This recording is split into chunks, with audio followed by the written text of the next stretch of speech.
The National Party says Australia's biosecurity should not be used as a bargaining tool for the removal of US tariffs. The Albanese Government is reportedly considering amending rules to make it easier for the US to export beef here to Australia, as long as it can be done safely.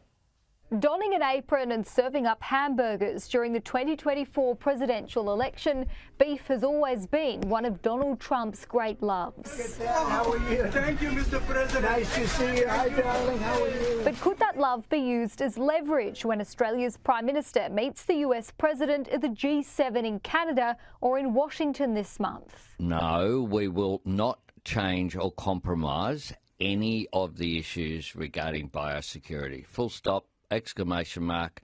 It's simply not worth it.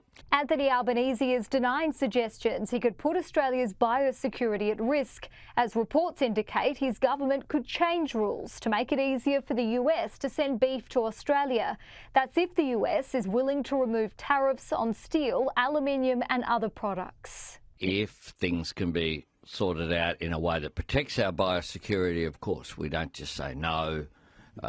We don't want imports in here for the sake of it, but our first priority is biosecurity. The US is Australia's strongest beef market. Last year, Australia sent almost 400,000 tonnes of beef to America, worth more than $4 billion. Since the start of the year, Australia's beef exports to the US have increased to more than 160,000 tonnes. That's despite a blanket 10% tariff on all goods being introduced in April.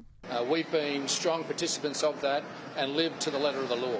But President Trump should also undertake that. We should not take a backward step and concede biosecurity protocols that are protecting the agricultural industry here in Australia. We need to be making decisions about importing beef based on science and the biosecurity risk posed by those imports, not in some sort of compromised deal or no deal trade-off with the United States. Australia banned American beef in 2003 following an outbreak of mad cow disease. While the ban was lifted in 2019, Australia still restricts US beef, which has come from cattle born and raised outside America. When you introduce Mexican and Canadian born and raised cattle, there's a whole raft of things that haven't been both proven in their protocols, but then also diseases and pests in those countries that we don't want to expose both our cattle to and our consumers to. The Nationals say critical minerals and AUKUS should instead be leveraged as part of a trade deal. Julia Bradley, Sky News.